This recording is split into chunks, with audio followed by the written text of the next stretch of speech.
안녕하세요. 오늘 이 시간을 함께 해주셔서 고맙습니다. 창밖으로 보이는 가을 하늘이 참 맑습니다. 이런 날은 창가에 앉아 차 한 잔 마시며 옛 생각에 잠기기 좋은 날이죠. 저도 오늘은 오래된 편지함을 뒤적이듯 제 마음속에 간직해온 이야기를 꺼내보려 합니다. 요즘처럼 바쁘게 돌아가는 세상에서 잠시 마음의 여유를 가지는 시간이 참 소중하다고 느껴집니다. 저와 함께 잠시 발걸음을 멈추고 생각을 나누는 시간이 되었으면 합니다. 나이가 들수록 자꾸 생각나는 것이 있습니다. 우리가 살아온 길, 그리고 앞으로 걸어갈 길에 대한 생각들이죠. 특히 자식들과의 관계, 그것은 우리 삶의 가장 깊은 부분을 차지하는 것 같습니다.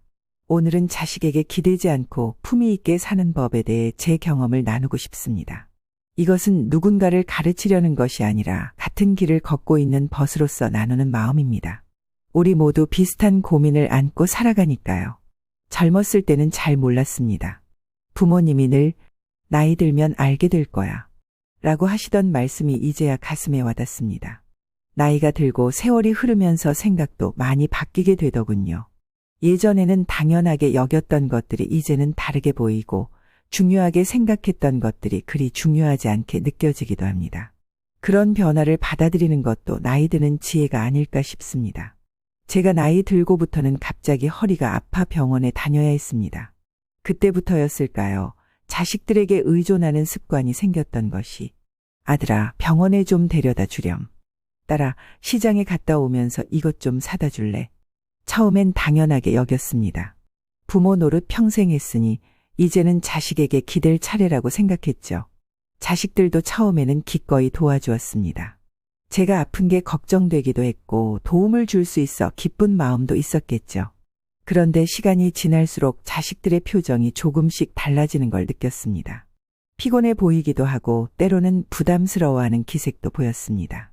하루는 큰아들이 약속이 있어 병원에 데려다 줄 수 없다고 했을 때 저는 서운한 마음에 그래, 바쁘면 어쩔 수 없지. 나도 너희 키울 때 얼마나 바빴는데 라고 말했습니다. 그 말을 듣는 아들의 표정이 무척 괴로워 보였습니다. 그날 밤 저는 오랫동안 생각했습니다.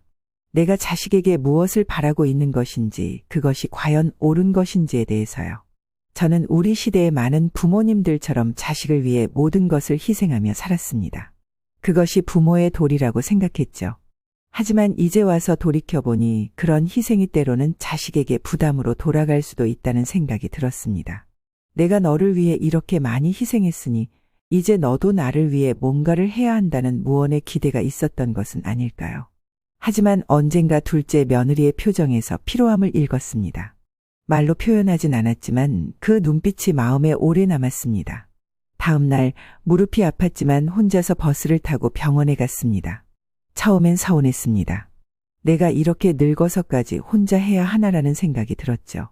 버스를 기다리는 동안 비가 내려 추웠고 병원에서는 혼자 접수하고 기다리는 시간이 길게 느껴졌습니다. 하지만 그 모든 순간을 제 힘으로 견디며 지나왔습니다. 그런데 이상한 일이 생겼습니다. 병원에서 돌아오는 길, 작은 성취감이 느껴졌습니다. 버스 시간표를 확인하고 병원에서 접수하고 약국에 들러 약을 타오는 일련의 과정을 혼자 해냈다는 사실이 자랑스러웠습니다. 그날 이후로 조금씩 혼자 하는 일들이 늘어갔습니다. 처음에는 어색하고 힘들었지만 조금씩 익숙해지면서 제 일상에 새로운 활력이 생겼습니다. 어느 날은 같은 아파트에 사는 김 할머니를 만났습니다. 예전부터 버스 정류장에서 종종 뵙던 분이죠. 그분도 저처럼 병원에 가는 길이었는데 함께 버스를 타고 가며 이야기를 나누었습니다. 그분은 이미 오래전부터 혼자 버스를 타고 병원에 다녔다고 했습니다. 처음에는 힘들었지만 이제는 오히려 이 시간이 즐거워요. 창밖 풍경도 보고 가끔 좋은 사람들도 만나고 라는 그분의 말이 제게 큰 위로가 되었습니다. 어머니, 제가 모시러 갈게요. 라는 아들의 말에 아니다, 내가 갈 수 있어. 라고 대답할 때마다 제 목소리에 힘이 실렸습니다. 자식들에게 부탁하는 일이 줄어들수록 마음이 편안해졌습니다. 부탁할 때마다 미안했던 마음의 짐도 덜어졌고요. 병원 가는 날이면 미리 하루 전에 버스 시간을 확인하고 옷차림도 준비하고 필요한 서류도 챙기며 준비하는 과정 자체가 제게는 하나의 즐거움이 되었습니다. 자식들의 표정도 달라졌습니다. 예전에는 제 전화만 오면 약간 긴장하던 모습이었는데 이제는 편안하게 웃으며 대화합니다. 제가 독립적으로 생활하는 모습을 보며 안심하는 것 같았습니다. 작은 독립이 오히려 자식에게도 마음의 여유를 준다는 것을 그때 알았습니다. 큰딸이 한 번은 이렇게 말했습니다. 어머니, 요즘 정말 활기차 보이세요. 혼자서도 잘 지내시니까 저희도 마음이 놓여요. 그 말을 들으니 제가 한 선택이 옳았다는 확신이 들었습니다. 물론 쉽지만은 않았습니다. 날씨가 안 좋은 날도 있고 몸이 좋지 않은 날도 있었습니다. 한 번은 비가 많이 오는 날 병원에 가야 했는데 우산을 챙겨도 신발이 다 젖고 옷도 젖어 불편했습니다. 또 한 번은 버스에서 내리다가 발을 헛디뎌 넘어질 뻔한 적도 있었죠. 그럴 때면 자식의 도움이 그리워지기도 했습니다. 하지만 그런 어려움도 하나씩 극복해 나갔습니다. 비 오는 날을 대비해 가벼운 비옷을 준비해 두었고 버스를 탈 때는 항상 손잡이를 꼭 잡는 습관을 들였습니다. 이렇게 스스로 해결책을 찾아가는 과정에서 제가 더 강해지는 걸 느꼈습니다. 제 나이에도 여전히 배우고 성장할 수 있다는 사실이 놀라웠습니다. 물론 몸이 아플 때는 도움을 청합니다. 하지만 그것도 정말 필요할 때만요. 그러니 자식들도 더 기꺼이 도와줍니다. 부탁이 소중해진 거죠. 무엇보다 제 스스로를 해내는 사람으로 보게 되었습니다. 이 나이에도 여전히 배우고 성장할 수 있다는 것이 얼마나 큰 기쁨인지 모릅니다. 지난 겨울 독감으로 일주일 넘게 앓았을 때가 있었습니다. 그때는 정말 힘들어서 큰아들에게 연락했습니다. 아들은 바로 달려와 병원에 데려가고 약도 타다 주었습니다. 예전 같았으면 당연하게 여겼을 일인데 이제는 그 도움이 얼마나 고마운지 모릅니다. 그리고 아들도 제가 정말 필요할 때만 도움을 청한다는 것을 알기에 더 기꺼이 도와주는 것 같았습니다. 작은 감사의 마음이 우리 사이를 더 따뜻하게 만들어 주었습니다. 이렇게 스스로 할 수 있는 일은 스스로 하면서 제 삶을 꾸려나가다 보니 자식들과의 관계도 더 건강해진 것 같습니다. 이제는 부모와 자식이 아닌 서로를 존중하는 독립된 어른으로서 만나게 되었으니까요. 가끔 자식들이 찾아오면 같이 식사하고 이야기를 나누는 시간이 전보다 더 즐겁고 소중하게 느껴집니다. 손주들이 어렸을 때는 거의 매일 돌봐주었습니다. 아침 일찍부터 저녁 늦게까지 제 하루는 손주들의 시간표에 맞춰져 있었죠. 힘들었지만 그때는 그것이 제 역할이라고 생각했습니다. 자식을 위해 희생하는 것이 부모의 도리라고 여겼으니까요. 큰딸은 직장에 다녀야 했고 제가 손주들을 돌봐주지 않으면 어린이집에 보내야 했습니다. 그래서 내가 도와줄게 라고 자원했던 거죠. 손주들이 아침에 일어나서 밥 먹고 옷 입고 유치원 갔다 오면 간식 주고 놀아주고 정신없이 바쁜 하루였습니다. 그럴 때마다 제 시간은 온데간데 없이 사라졌습니다. 친구들과 약속도 자주 미뤄야 했고 건강검진도 미룬 적이 많았습니다. 밤이면 지쳐서 그대로 잠들곤 했죠. 그런데도 손주들이 커가는 모습을 보는 것이 기쁨이었기에 그 모든 것을 감내했습니다. 그런데 시간이 지날수록 점점 체력이 따라주지 않았습니다. 허리도 아프고 무릎도 시큰거렸지만 딸에게 부담을 주기 싫어 내색하지 않았습니다. 하지만 점점 지쳐가는 제 모습이 거울에 비치곤 했습니다. 얼굴은 늘 피곤해 보였고 웃음도 줄어들었습니다. 가끔은 내가 언제까지 이렇게 살아야 하나라는 생각에 슬퍼지기도 했습니다. 어느 날 큰 손주가 중학생이 되고 작은 손주도 초등학교 고학년이 되자 딸이 말했습니다. 어머니, 이제 아이들도 컸으니 매일 오시지 않아도 됩니다.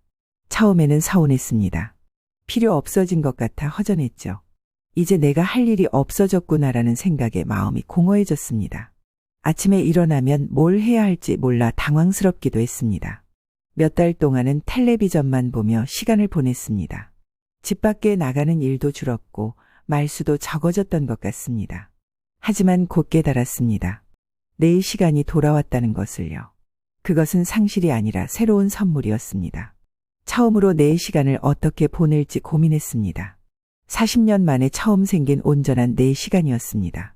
젊었을 때 배우고 싶었던 수채화를 시작했습니다. 주 2회 복지관에서 하는 강좌였는데 그림을 그리는 시간이 이렇게 행복할 줄 몰랐습니다.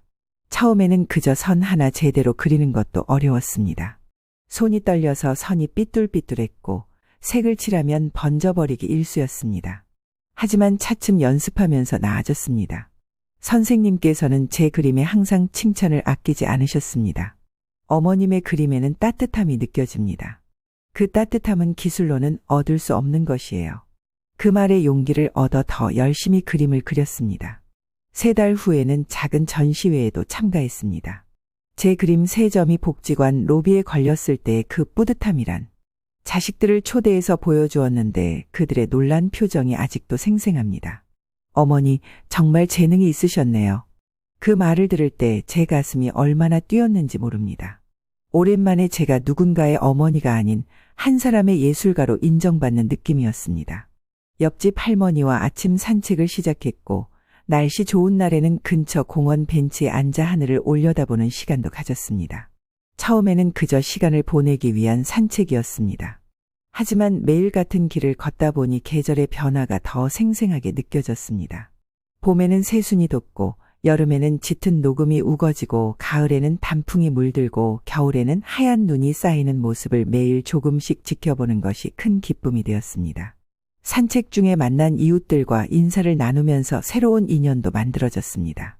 같은 아파트 할머니, 할아버지들과 산책팀이 꾸려졌고, 이제는 아침마다 5명이 함께 걷습니다. 서로의 건강을 챙기고 간단한 도시락을 싸와서 공원에서 나눠 먹기도 합니다. 나이 들어 만난 이 새로운 친구들이 제게는 또 다른 가족이 되었습니다. 나를 위한 하루가 있다는 게 이렇게 좋을 줄 몰랐습니다. 복지관 친구에게 한 이 말이 아직도 기억납니다. 내 시간을 내가 결정한다는 것, 그것은 나이 들어 다시 찾은 자유였습니다. 매일 아침, 오늘은 무엇을 할까 생각하는 순간이 행복합니다. 누군가의 엄마나 할머니가 아닌 그저 나로서 하루를 시작하는 것이죠. 딸의 집에 가면 항상 무언가를 도와주고 있었던 예전과 달리 이제는 그저 방문객으로 가서 손주들과 이야기를 나누고 돌아옵니다. 처음에는 어색했지만 이제는 그것이 더 자연스럽습니다. 딸도 더 이상 제게 집안일을 맡기지 않고 그저 함께 있는 시간을 즐깁니다. 관계가 더 평등해진 느낌입니다. 그리고 놀라운 일은 손주들과의 관계도 변했다는 것입니다. 예전에는 주로 밥 먹이고 씻기고 재우는 돌봄 위주였다면 이제는 서로의 삶에 대해 이야기를 나눕니다. 큰 손주는 중학교 생활에 대해 이야기해주고 작은 손주는 자기가 좋아하는 책에 대해 설명해줍니다. 저는 제가 그린 그림이나 산책길에서 본 재미있는 일들을 들려줍니다. 서로를 더 깊이 알아가는 시간이 생긴 것 같습니다. 작은 취미가 생기니 자식들과의 대화도 풍성해졌습니다. 항상 자식 얘기, 손주 얘기만 하던 제가 이제는 제 그림 전시회 얘기, 새로 배운 노래 얘기를 합니다. 자식들도 제 이야기에 귀 기울이고 응원해 줍니다. 지난번에는 제가 그린 그림을 액자에 넣어 큰아들 집 거실에 걸었다고 자랑하더군요. 그 말을 들을 때 가슴이 뭉클했습니다. 서로를 존중하는 어른과 어른의 관계가 된 것 같아 기쁩니다. 작년에는 복지관에서 하는 문해교실에도 등록했습니다. 젊었을 때 배움의 기회가 적어 글을 잘 못 읽었는데 이제라도 배우고 싶었거든요. 처음에는 창피한 마음에 망설였습니다. 이 나이에 글을 배운다고 뭐가 달라질까라는 생각도 들었습니다. 하지만 용기를 내어 첫 수업에 참석했고 그곳에서 저와 비슷한 분들을 많이 만났습니다. 서로 격려하며 함께 배우는 시간이 즐거웠습니다.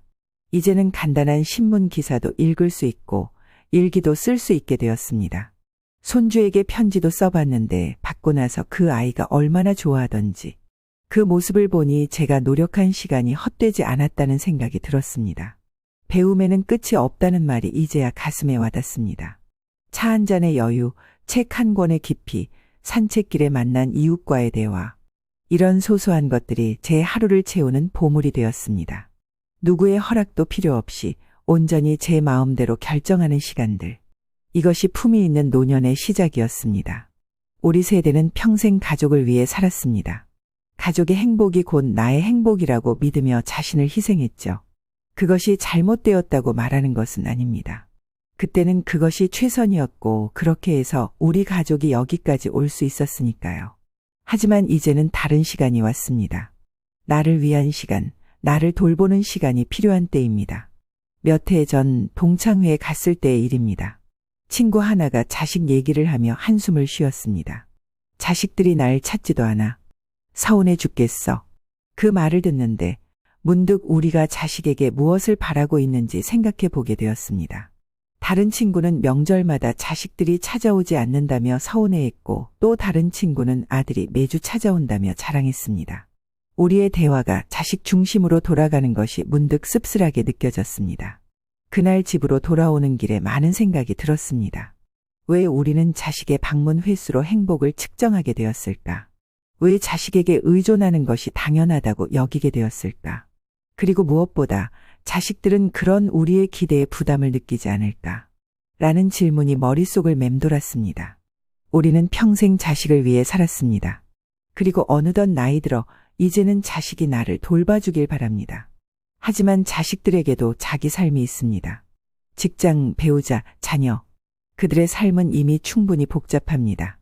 거기에 노부모까지 신경 쓰는 것이 얼마나 부담일까 하는 생각이 들었습니다. 특히 요즘 젊은 세대들은 우리 때보다 더 바쁜 것 같습니다. 맞벌이가 대부분이고 주말에도 일해야 하는 경우가 많습니다. 그런 자식들에게 노부모가 자주 찾아오라고 기대하는 것이 과연 옳은 일일까요? 저는 그렇지 않다고 생각합니다. 자식에게 부담을 주기보다는 오히려 우리가 그들의 삶을 이해하고 응원해야 하지 않을까요? 그날 이후 결심했습니다. 자식에게 기대기보다 오히려 배려를 남기는 부모가 되자고요. 제가 잘 지내는 모습을 보여주는 것이 자식에게 가장 큰 위안이 된다는 것을 알게 되었습니다. 아플 때도 꼭 필요한 경우가 아니면 혼자 병원에 갑니다. 생일이나 명절에 꼭 찾아오라고 강요하지 않습니다. 전화가 오면 반갑게 받지만 오지 않아도 섭섭해하지 않으려고 노력합니다. 그들에게는 그들의 삶이 있고 저에게는 제 삶이 있으니까요. 혼자 사는 것이 때로는 외롭고 쓸쓸할 때도 있습니다. 특히 밤이 깊어갈 때, 아플 때는 더욱 그렇습니다. 하지만 그런 순간에도 자식을 찾기보다는 제 주변의 친구들에게 의지합니다. 같은 아파트에 사는 친구와는 서로 아플 때 미움을 끓여주기도 하고 병원에 같이 가주기도 합니다. 비슷한 나이대의 친구들이니 서로의 어려움을 더 잘 이해해 주는 것 같습니다. 지난 겨울 큰 수술을 받게 되었을 때도 자식들에게는 가능한 한 부담을 주지 않으려 했습니다. 물론 수술 당일에는 아들이 와서 곁을 지켜주었지만 회복하는 동안에는 대부분 제가 혼자 감당했습니다. 간호사들이 놀랄 정도로 스스로 움직이고 관리했습니다. 할머니, 정말 대단하세요. 이렇게 혼자서도 잘 아시는 분은 처음 봐요. 라는 말을 들었을 때 뿌듯했습니다. 그리고 놀랍게도 제가 스스로 잘 해내는 모습을 보면서 자식들이 오히려 더 자주 찾아오게 되었습니다. 부담감 없이 그저 함께 있고 싶어서 오는 것이죠. 큰아들이 얼마 전에 이런 말을 했습니다. 엄마, 요즘 정말 멋지세요. 저희보다 더 활기차게 사시는 것 같아요. 그 말이 얼마나 기뻤는지 모릅니다. 좋은 부모란 무엇일까요? 젊었을 때는 자식을 위해 모든 것을 희생하는 것이라고 생각했습니다. 하지만 이제는 다르게 생각합니다. 좋은 부모란 자식에게 부담을 주지 않고 스스로의 삶을 행복하게 꾸려가는 사람이 아닐까요? 자식에게 짐이 되지 않고 오히려 긍지가 되는 부모. 그것이 제가 바라는 모습입니다. 나이 들어 자식에게 기대지 않고 품위 있게 사는 법. 이란 결국 나 자신을 돌보고 스스로의 행복을 찾아가는 여정인 것 같습니다. 자식을 위한 희생이 아닌 나를 위한 선택을 할 수 있는 용기. 자식에게 의존하지 않고도 당당하게 나의 길을 걸어갈 수 있는 힘. 그것이 품위 있는 노년의 비결이 아닐까 생각합니다. 오늘 이 이야기를 나누면서 제 마음이 한결 가벼워진 것 같습니다. 누군가에게는 작은 위로가 또 누군가에게는 새로운 시작을 위한 용기가 되었으면 좋겠습니다. 우리 모두 나이 들어가는 과정에서 서로에게 배우고 서로를 응원하는 친구가 되었으면 합니다. 창밖을 보니 노을이 지고 있습니다. 오늘도 참 좋은 하루였습니다. 내일은 또 어떤 새로운 기쁨이 기다리고 있을지 기대가 됩니다. 나이는 숫자에 불과하고 마음먹기에 따라 매일이 새로운 시작이 될 수 있다는 것을 이제야 알게 되었습니다. 여러분의 하루하루도 작은 행복으로 가득하기를 바랍니다. 감사합니다.